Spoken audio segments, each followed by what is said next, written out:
안녕하세요. 김동섭입니다. 9월 30일 아침 시작하도록 하겠습니다. 오늘 새벽에 끝난 미국 시장은 급락 마감했죠.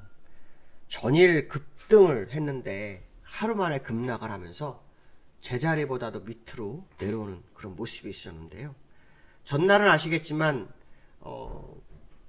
영국의 새 총리가 감세를 70조로 한다 그래서 시장에 문제가 발생했고, 그거를 영란은행이 소방수로 등장하면서 장기 국채를 2주간 무제한 매입하겠다. 그 영향으로 세계 시장이 급등하는 그런 모습이 있었죠. 근데 이번에는 영국이 아니라 미국에서 문제가 터졌죠. 애플이 4.9%가 빠졌어요. 애플이 4.9% 빠졌고, 그로 인해서 나스닥이 장중에 3.8%인가 빠졌다가 종가 2.8% 끝나고 빠지고 끝났는데요. 애플이 그 아이폰 14 증산을 철회했대죠. 그게 이제 수요 문제로 인해서 증산 철회가 됐고, 그로 인해서 이제 시장 충격이 온 거죠. 시장 충격이 오면서 뱅크 오브 아메리카에서 이 투자 의견을요, 매수에서 중립으로 바꿉니다. 이제 최초의 일이죠. 그게 이제 애플을 흔들었고, 애플은 아시겠지만 미국에서 시가총액 1위입니다. 애플이 흔들리면 모든 종목이 다 흔들립니다. 그래서 애플 때문에 영향을 받아서 테크주들, 알파벳이나 MS나 엔비디아, 인텔, 캘컴 이런 종목들이 52주 신저가를 기록하면서 시장을 무너뜨리죠. 그래서 그 영향으로 다우도 2%대까지 하락했었고, 나스닥 3.8%까지 하락하는 그런 모습이 있었습니다. 지난번에 아마 페덱스가 경기 침체 경고를 했었죠. 그 영향이 결국 기업들에게 가고 있는 거다, 이렇게 보시면 되겠죠. 페덱스는 아시겠죠? 연준이 어떤 것을 결정할 때 가장 중요하게 보는 지표로 보이는 회사잖아요. 그런 회사들이 침체 경고를 했는데, 그 영향이 이제 시가총액 1위 기업인 애플에도 영향을 미치고 있는 그런 과정으로 해석을 해야 되겠죠. 근데 항상 시장은요, 굉장히 불안한 형국에는요, 이렇게 악재들이 돌아가면서 나옵니다. 영국의 악재가 터졌고, 이제는 또 애플의 악재가 또 터졌죠. 지난번 페덱스 악재가 있었죠. 계속 악재는 돌아가게 돼 있어요. 그래서 현재 이 국면을 봐도 시장이 굉장히 어려운 상황에 있구나라는 결론을 낼 수 있는 거예요.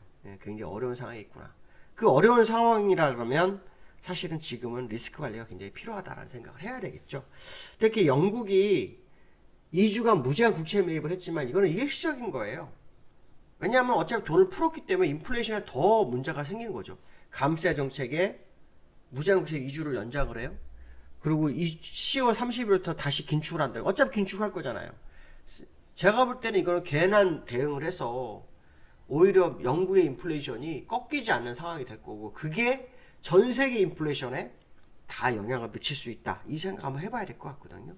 그렇기 때문에 사실 영국은 지금 완전히 그 새로운 총리가 첫 단추를 잘못 끼는 상황이 됐죠. 영국의 그 감세 정책에 대해서 IMF라든가 세계 기관들이 전부 다 철회를 해야 한다는 얘기를 하고 있거든요. 그 정도로 중요한 상황이다라고 보시면 될 것 같고요. 지금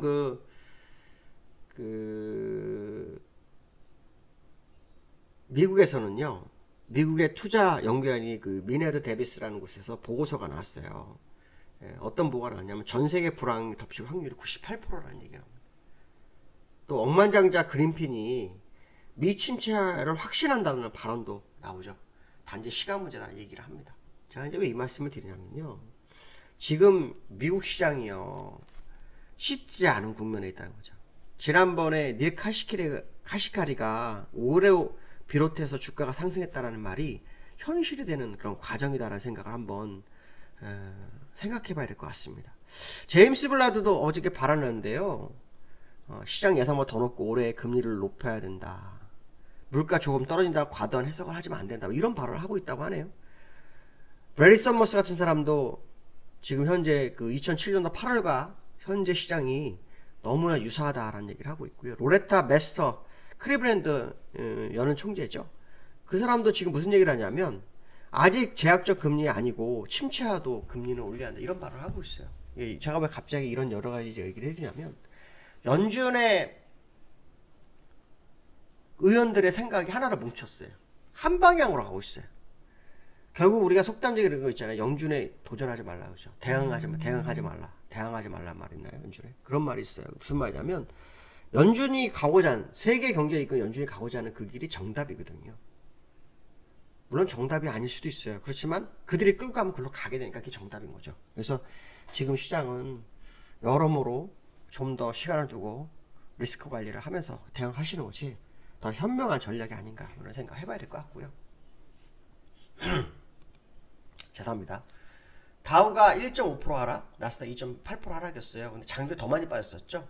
차트랑 보시면 다우는 일단 제자리로 왔죠. 근데 장중한테 2.31% 빠졌었어요. 1.31% 빠졌었고 지난번에 제가 어저께 말씀드렸죠. 이 저점을까지 다시 왔지만 이거 의미가 없다. 그 얘기했었는데 결국은 다른 재료로 밀어내고 있는 그런 양상의 모습이고요.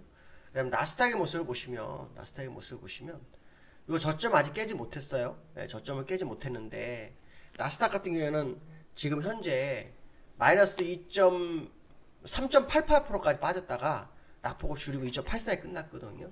이제 저점을 정말 깨기 위한 그 상황이 도래하겠다 이런 생각을 한번 해보실 필요성이 있고요. 자, 두 번째로는요. 시장에서 더 떨어진다, 하락 패턴이 급증한다 이런 얘기가 좀 나오고 있어요. 그러니까 공매도가 쌓이기 시작하죠. 그래서 그 금융위원회에서도 지금 공매도에 대해서 뭐 90일 규제 뭐 이런 거 나오기 시작했죠.